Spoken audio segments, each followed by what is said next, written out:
Computer talk. Unfortunately, that gentleman had a family emergency and had to go deal with that. So they asked me to come talk about guns. Real quick show of hands, was anybody here when I talked about 3D printed guns a few years back? Probably. One, two, okay. Yeah, I think I remember seeing you in the crowd. This is going to be very similar to that talk, just basically an updated version of what's going on. And also, real quick, show of hands,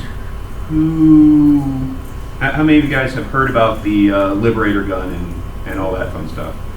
Okay, good. So, as usual with all my talks, I keep telling myself I'll have a talk one of these days that doesn't have an I am not a lawyer comment in there. This isn't one of them. I am going to talk a little bit about laws. If you follow my advice and get into legal trouble, don't come crying to me. It's your own fault. Just in case if you missed it, this is the Liberator pistol, the thing that everybody's panicking about. It is a 3D printed gun. I believe this particular one was chambered in 380. The Liberator was the first successful 3D printed gun, and since then there's been a bunch more because, well, this was put out 6 years ago, and well, we all know how technology and geeks go. Once someone shows that yes, it can be done, we're going to play with it. Part of the reason I think that there has been such controversy over this is, if you're unaware, the gentleman that came up with it, Cody Wilson, named his gun after this thing, which is the Liberator pistol from World War II. The idea behind this gun was some guys in the U.S. figured out, well, we can stamp together this frankly piece of junk, but hey, it works. A single shot 45 caliber pistol. We can make a boatload of these, drop them over occupied France for the resistance. The resistance can get them, take one, walk up to a German officer or German soldier, shoot that soldier in the back of the head and take his machine gun, and now the resistance has a real gun. I can see how politicians can get a little twitchy over people bringing back that concept.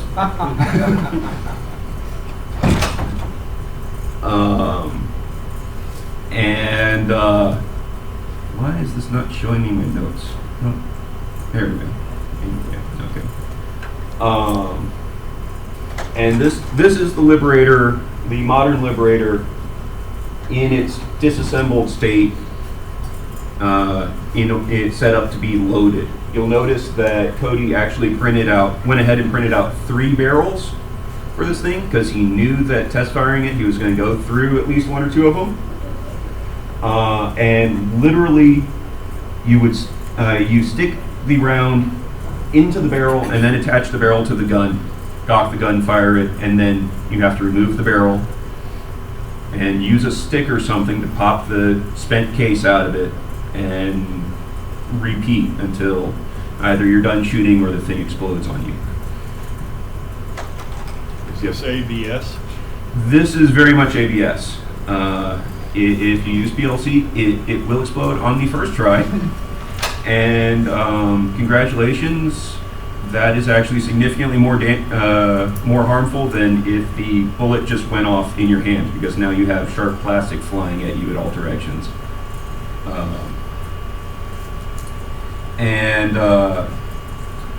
The current status, the federal lawsuit that was going on, because the feds decided, oh no, this thing should be classified as military grade weaponry. Therefore, the Fed tried to block him from posting it on the internet. Because, well, yes, this is dangerous and evil and not based on a couple 100-year-old technology that everybody knows. So there was a lawsuit. It went through a few appeals, and the Fed finally made the realization of they were going to probably lose the lawsuit. And how many people in here, is anybody here not familiar with ITAR? ITAR? Okay, so ITAR is basically, it's a law that allows the federal government to regulate firearms or military-grade equipment from being exported from the United States to other countries. And I say military-grade equipment because if you remember the encryption wars in the 90s, where the government tried to say, I was just thinking about that. yeah, PGP. it was ITAR that they were using to block it. If you're unfamiliar with the PGP, with what we're talking about, at one point the government tried to say, no, you can't share PGP encryption because that's weapons-grade encryption. Never mind that you could print out the code on a T-shirt. I think, didn't some people actually get it tattooed? That was my favorite thing. The folks that got tattoos and then went through the airport on international flights. And just, what are you going to do?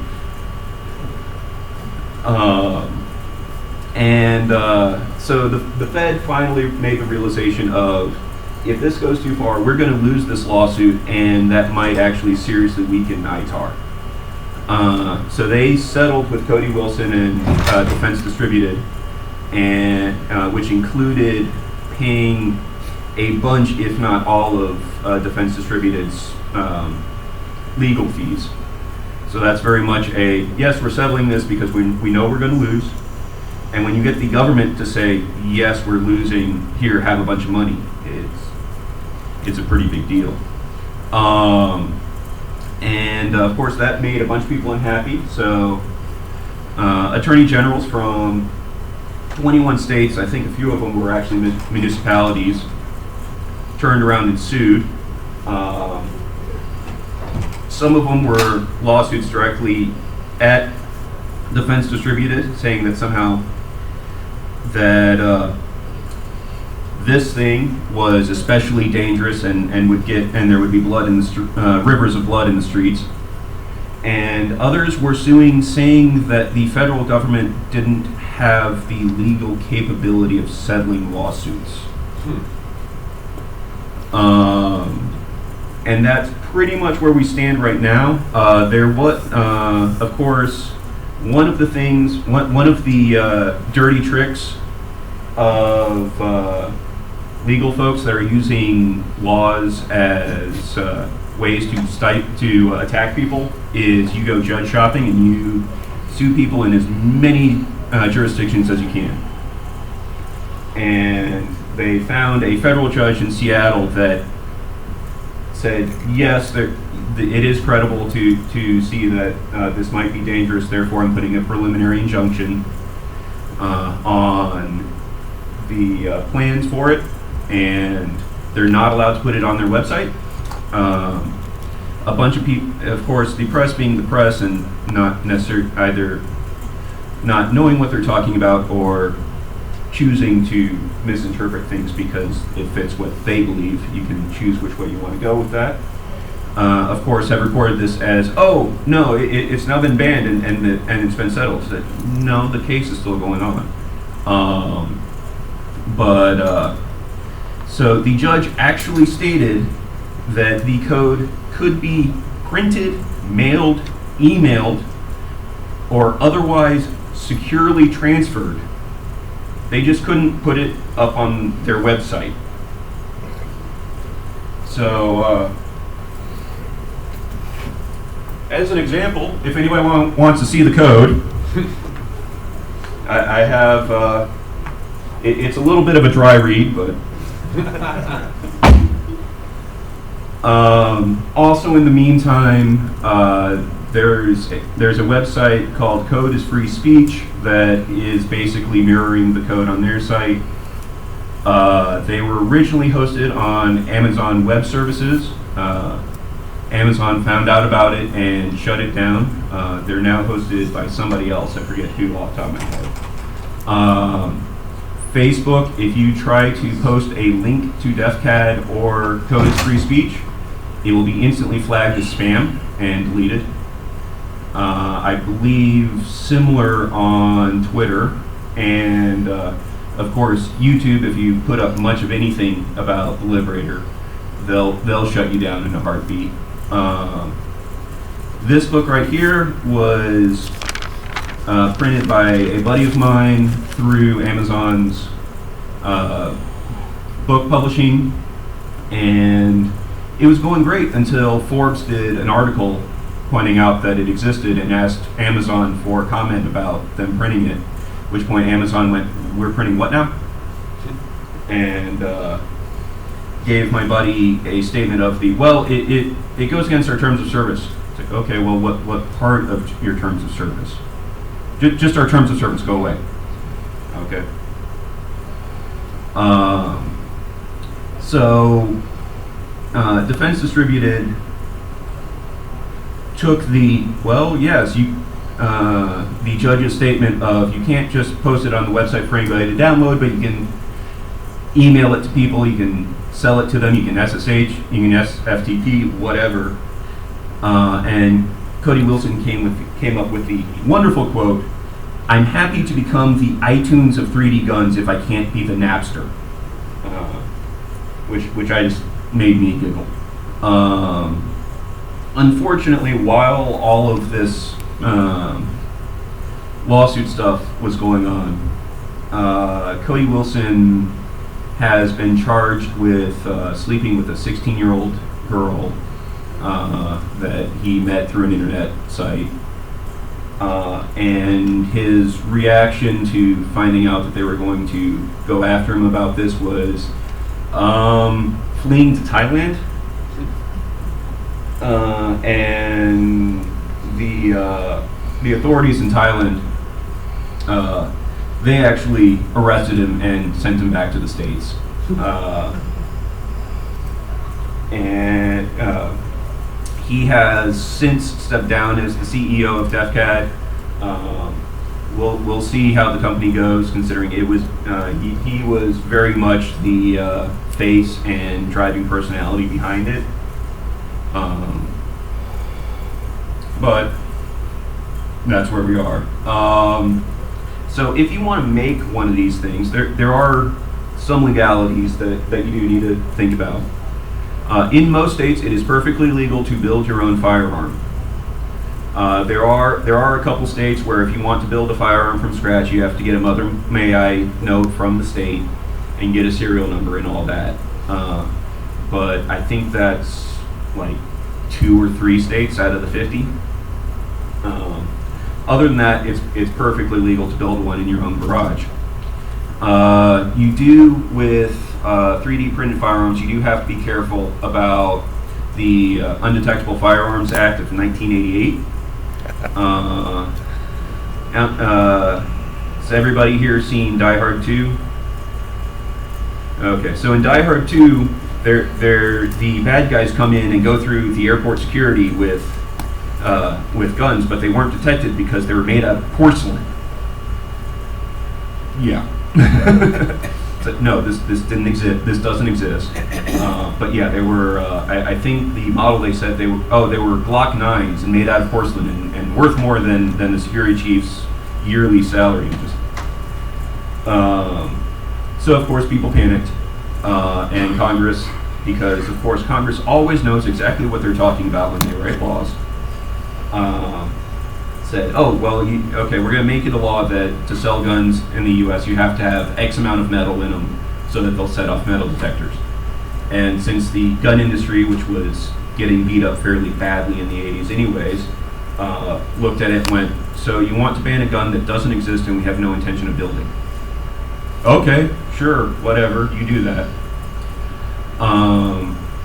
So that's one that people may not think about when making 3D printed guns that you do have to make sure that there is a little bit extra metal. If I jump back to this one, you can see that this guy used some metal screws, and you can see a little bit of metal pointing out the bottom. And of course, all of these guns use a metal nail as the firing pin, because there really isn't a plastic that will actually properly deform a primer and set it off. You really need something like metal to do that. And of course, other gun laws. You can't make a machine gun, not legally anyways. And if you're going to 3D print and build a rifle, you need to make sure that it's of sufficient length, or else you have to go do the whole pay $200 and wait for a year for the tax stamp for the NFA to go through and all that fun stuff. And same with, no, don't build a sawed-off shotgun, because then you're going to have to go through all that paperwork hell, and it's not worth it. And of course, I touched on ITAR earlier. That's how the government has been trying to suppress these plans from getting out. But as we all know, the internet and censorship don't really work. Other things to consider: cost, especially if you don't already own a 3D printer. The price of 3D printers has come down a significant amount. You can get a halfway decent 3D printer for what, $150 now? But that's still a sunk cost, and then the cost of filament, et cetera, for something that honestly is not going to survive a whole lot of shooting. Like, with the Liberator, I wouldn't go past 6-8 rounds. Technical know-how is definitely a big thing, because how many people in here, just show of hands, how many of you guys have played with 3D printers? How many of you have played with 3D printers printing ABS? Okay. How many of you guys that have printed with ABS, would you say that that's an easy thing, or did you have some difficulties getting everything to stick together, et cetera, et cetera?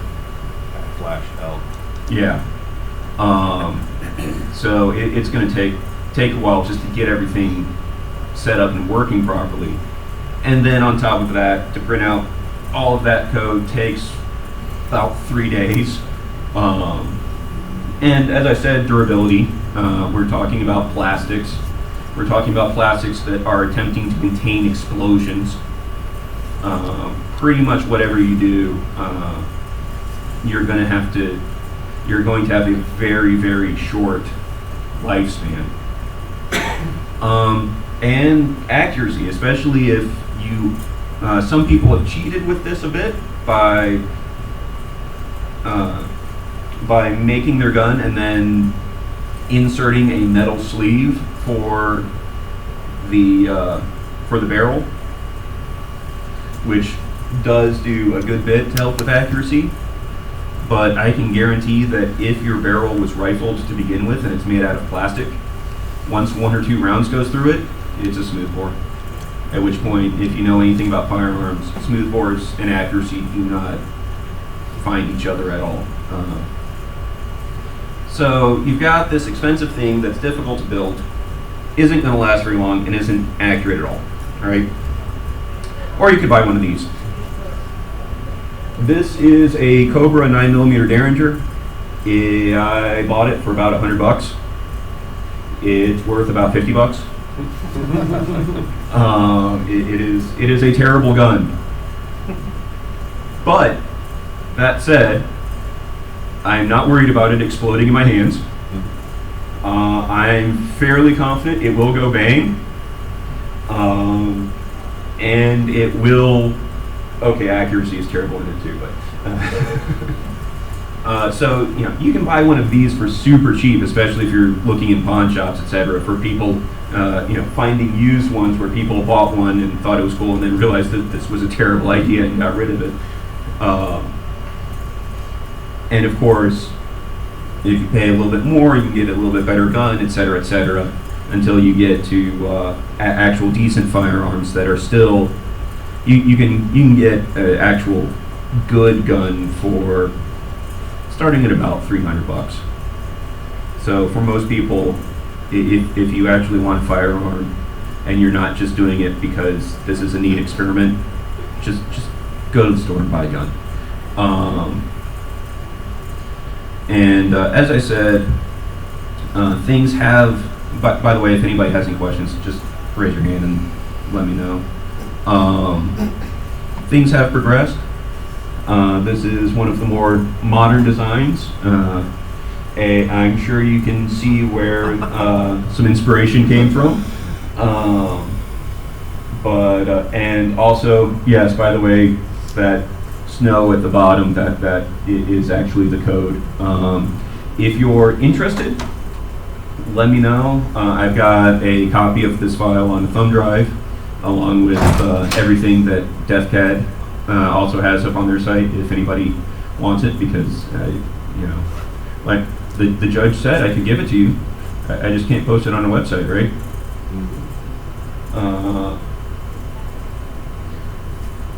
So, and there's a few pictures like this floating around the internet. Now I'm just going to go into some other fun designs. This was a very early 3D printed revolver. By all accounts, it worked. It worked just fine. I always loved the old zigzag design on revolver cylinders. That this picture is a little bit blurry, but you can kind of see that zigzag there, which is actually the channel that the hand runs through as you pull the trigger to rotate the barrel or rotate the cylinder. Like I said earlier, be careful about your local laws, because this particular revolver was designed and built by a gentleman in Japan. Right. If you know firearm laws at all, you know that the Japanese firearms laws are incredibly restrictive, to the point where it might as well be an outright ban. I've been told that yes, it is actually theoretically possible for a civilian to own a gun in Japan, but in reality, no, not really. So he got arrested and went in front of the judge and tried to convince him, oh no, it was fine because he was just putting black powder in it and wasn't actually putting any projectiles in it. And as you can imagine, the judge didn't really buy that as a credible defense, and he spent some time. This is a bit more refined design based on that original that previous design. I don't know about you, but I want to see this in the next sci-fi movie, because that's just a cool looking gun. And you can see that they went with, we're gonna have things latched together, and you unlatch it and it folds open. And I'm also I'm a sucker for top break revolvers. As I mentioned earlier, if you wanted to 3D print a rifle, people have done that. Legally, and this design is actually, if you dig down into it, it is highly based off of the Liberator design, and you can see that yes, they're even using plastic springs, and this particular one was designed and built in Canada, where the Canadians, in a lot of ways, they have stricter gun laws than we do. But oddly enough, they don't care. They don't really care all that much about whether or not it's a short-barreled rifle or a long-barreled rifle. So the Canadians can have short-barreled rifles all day if they want.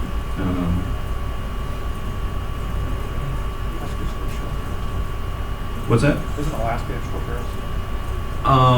So in the U.S., you can have a short-barreled rifle.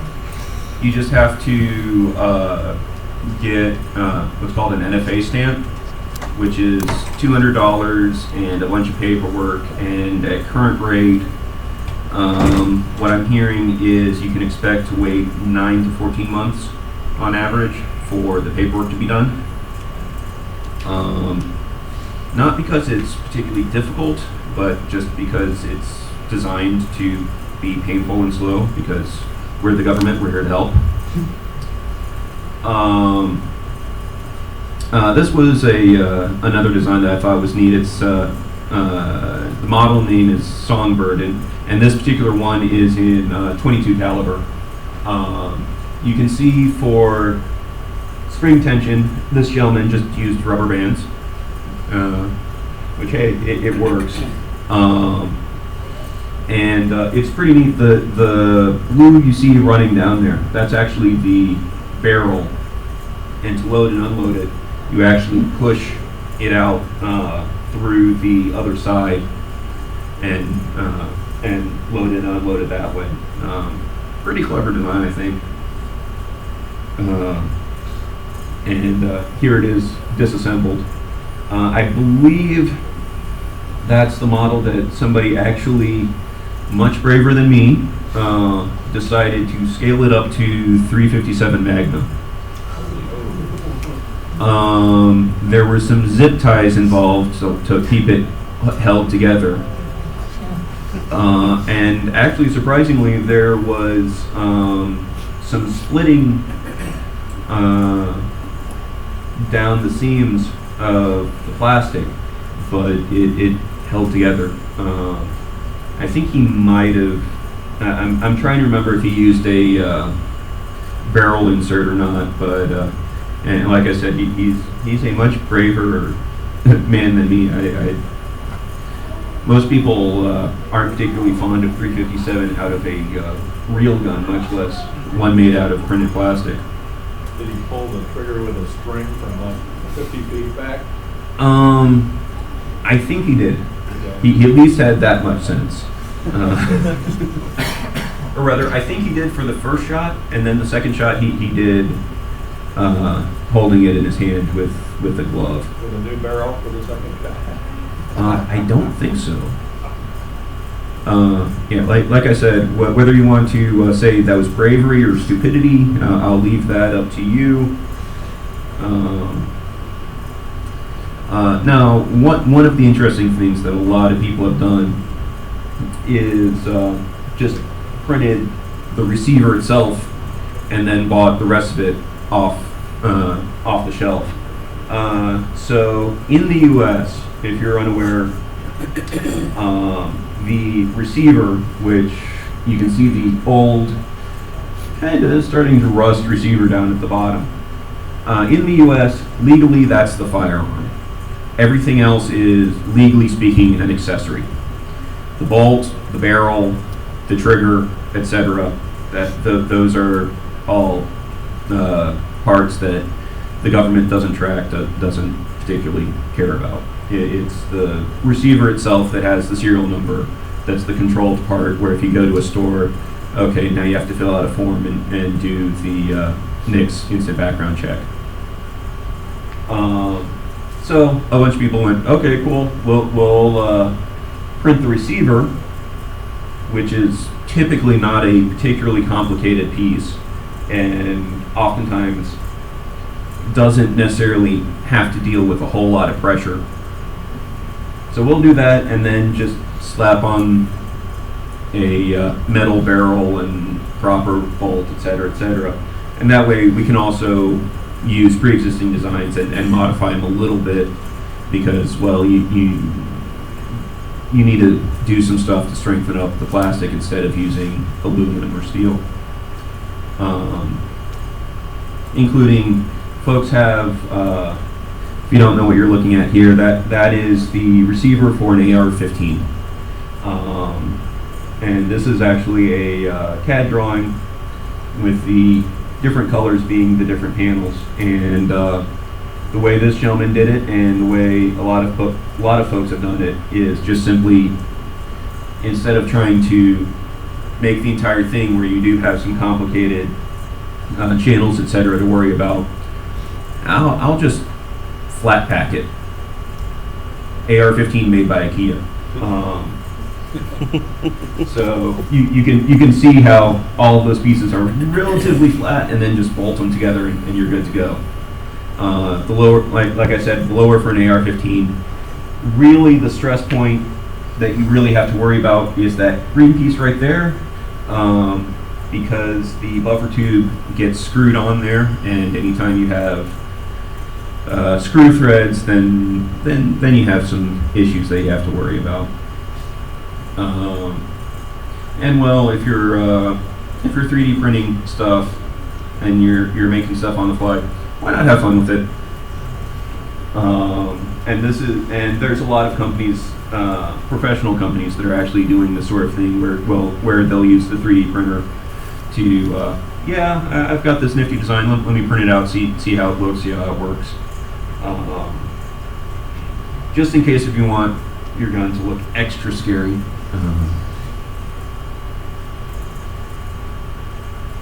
And again, you don't have to actually stick with what everybody else is already doing.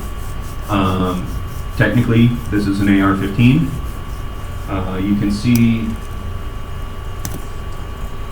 You can see the AR upper right here, where the chamber is about there, and there's the barrel, etc., etc. But this guy wanted to design a bullpup design, so he modified the lower and rearranged the parts. And here's a computer drawing showing all of the bits and pieces that he printed out to make that happen. And you can see again, we're talking about you gotta chop it down into smaller pieces and make it a little bit flatter, just by the nature of the printers. And then we get a little bit into stuff that, this is a 3D printed rail gun. I thought this was hilarious. It looks really cool. There's a reason why we don't really use railgun technology yet. One, this whole contraption is about 20 pounds. And the projectile gets shot out at using about 1,800 joules, which sounds really cool, but it means that if you shoot a cantaloupe from about 10 feet, the projectile will go into the cantaloupe, but it won't come out, which compared to conventional firearms, that's kind of pathetic. But again, why is this not in my next sci-fi movie?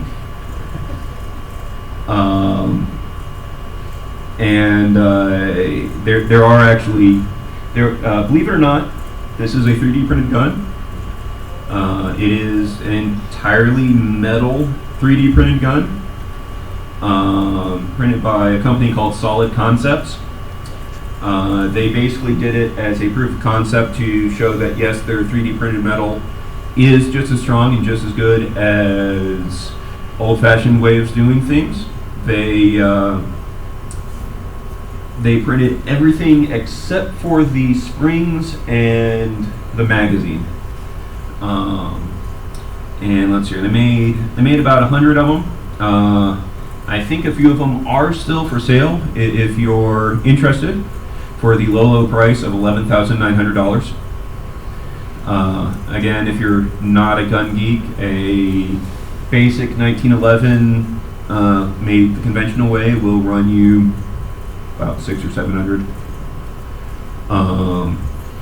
But like I said, they built this thing more out of proof of concept than anything else. And they one of the 100 that they made, they ran through 5,000 rounds of ammo and it held up. So, which snarky Glock fanboys will say, no, that's impossible. A 1911 might get through a magazine. So one of the big reasons why I don't think that 3D printed guns is a real danger is because there's been homemade firearms for a long time. And like, for example, this thing is not only a homemade firearm, it's a homemade firearm with a suppressor. And one of the arguments you keep hearing is well, since it's a plastic gun, we won't be able to detect it through checkpoints, etc. If you can't sneak that through a checkpoint, you're not trying, right? And again, it's a 22. Looks like the round next to it is actually a 22 short. But you know, if you're an evil, terrible person wanting to do mean, terrible things, you could sneak that through and take somebody out. Now, it may be a suicide mission, but frankly, I have a hard time seeing the Liberator used as something other than, well, it's probably a suicide mission as well. So, as I understand it, the original Liberator was intended to be used by the resistance for just long enough to get their hands on a real firearm. yeah, I covered that earlier.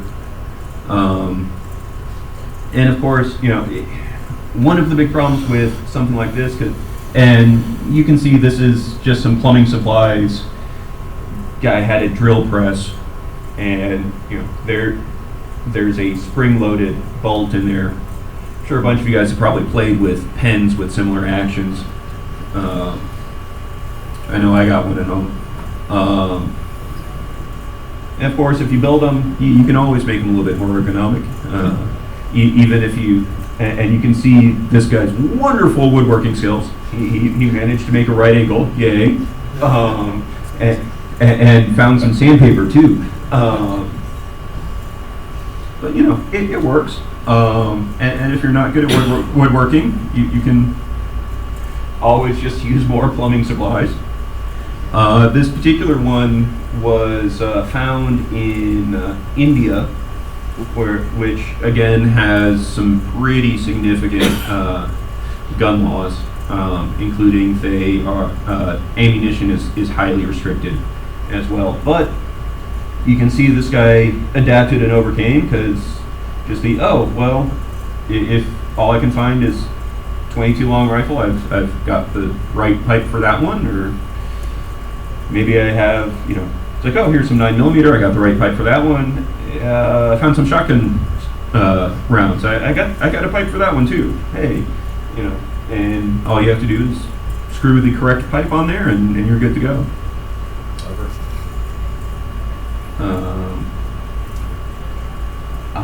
I don't know if any of you guys can really recognize this, but this is actually a shotgun made out of a caulk gun. Wow. If you look right here, Oh yeah. you can see that wonderful handle and the caulk gun spring sticking out the back. The guy basically just put some pipe in there and sharpened up the rod and was good to go. Also, staple gun. It does not take rocket science to build these things.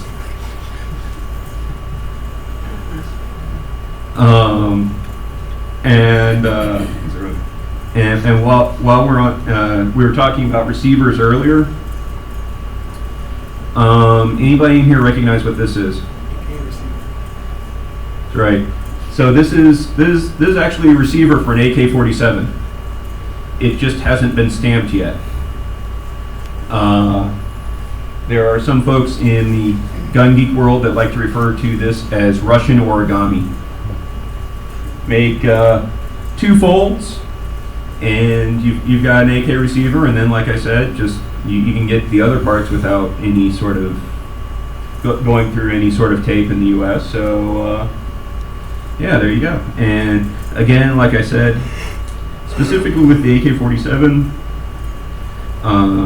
these things were originally banged out in somebody's basement in the Soviet Union. Doesn't really take all that much to do so, up to including you can make one out of a shovel. The receiver on this was actually made out of the shovel head. The guy, and you can definitely recognize the handle of the shovel being used as the buttstock. And I love the fact that he has it balanced on a bottle of Stoli, and that was highly appropriate. Of course, it is possible to make a machine gun out of parts that you can buy at Home Depot without a whole lot of knowledge. There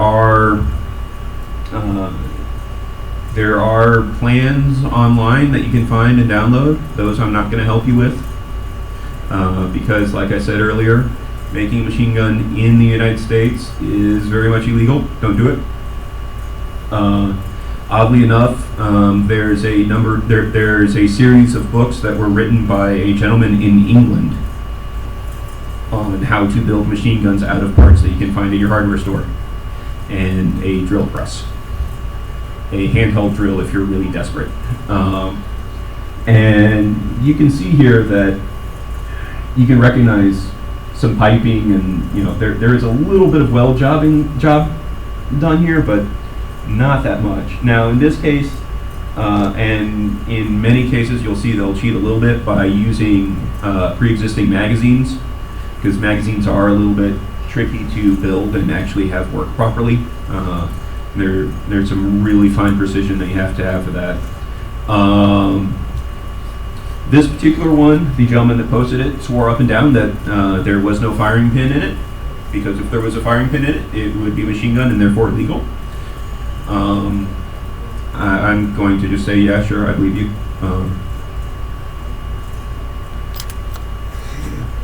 And that's the duplicate. And here it is broken down, and you can see there's not a whole lot involved. Pretty sure a lot of, if your high school has a shop class, a lot of high schoolers could put this together without too much instruction. And similarly, right, this is a copy of a Sten gun. This Sten gun was made out of hardware parts from your local hardware store. And if you're unfamiliar with the Sten gun, the British built these in World War II, not because they were particularly good, but because they worked and they were cheap and they were quick to build. This copy is not particularly far off the original, up to and including the kind of sloppy weld jobs. So again, you can see it's not that difficult.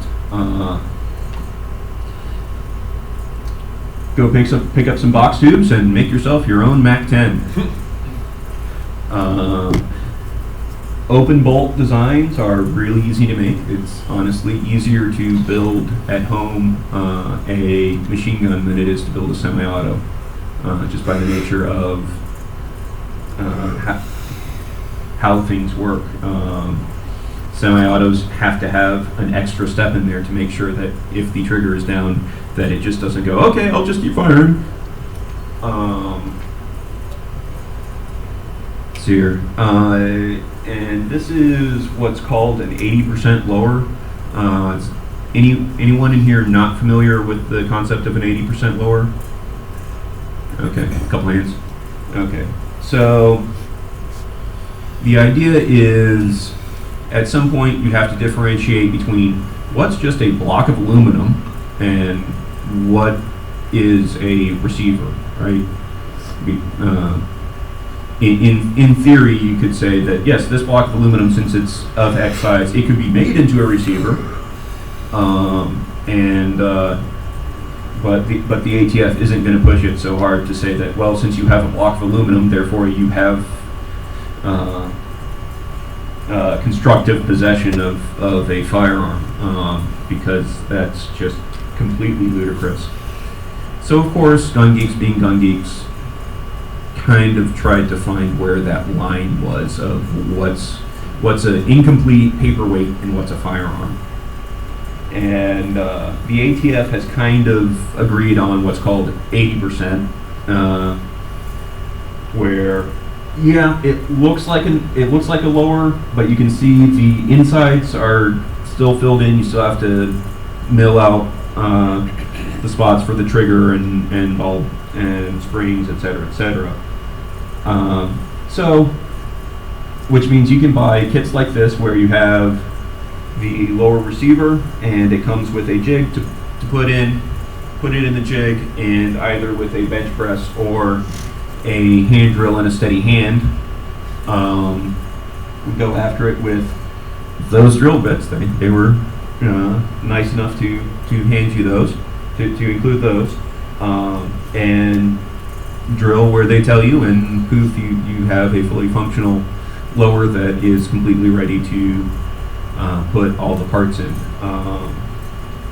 A lot of people who have done this have said on your first try, go ahead and buy 2 because you're going to screw up the first one. Which is, I find that kind of true with a lot of projects.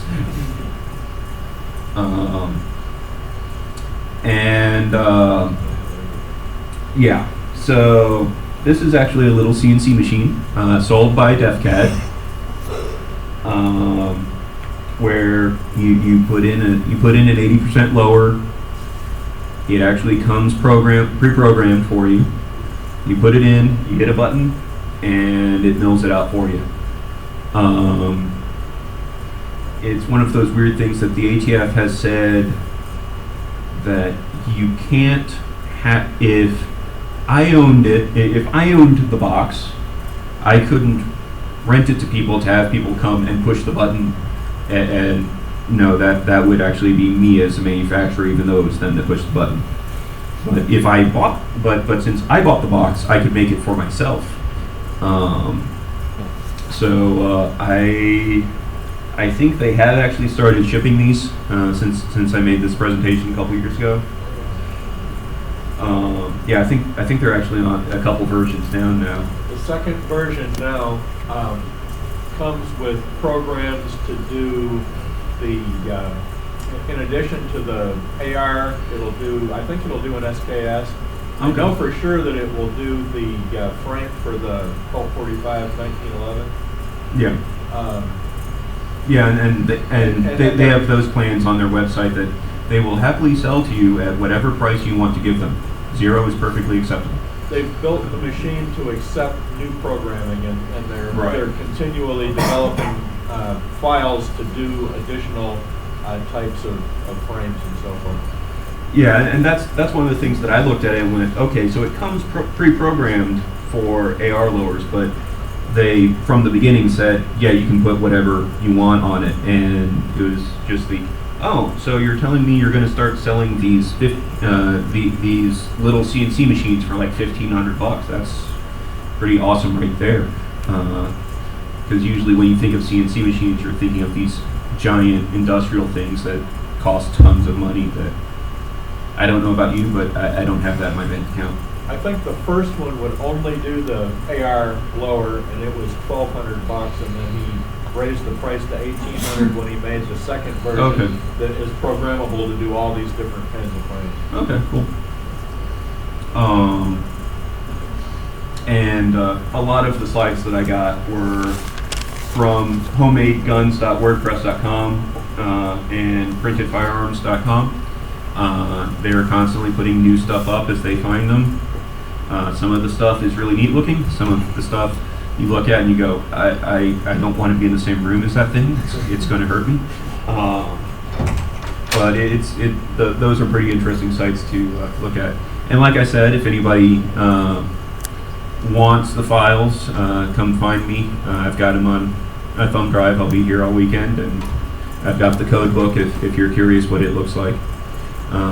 So I have a couple minutes. Anybody have any questions?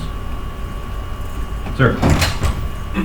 So there are filaments with electrically conductive strands in there to help move electricity along. There are filaments with carbon fiber, little flex in there to increase strength, and other little metal shavings. Have you seen anything kind of move into that sort of area where it's a little hybrid mix of material to increase longevity or anything? I have not. That's not saying it hasn't happened. Obviously, folks are very cautious with what materials they use because, you know, contained explosion, and they know ABS works decently, but of course, using those filaments also means, I'm guessing, you have to use higher end machines to get Better screws. Yeah. Anybody else? No? Okay. Cool.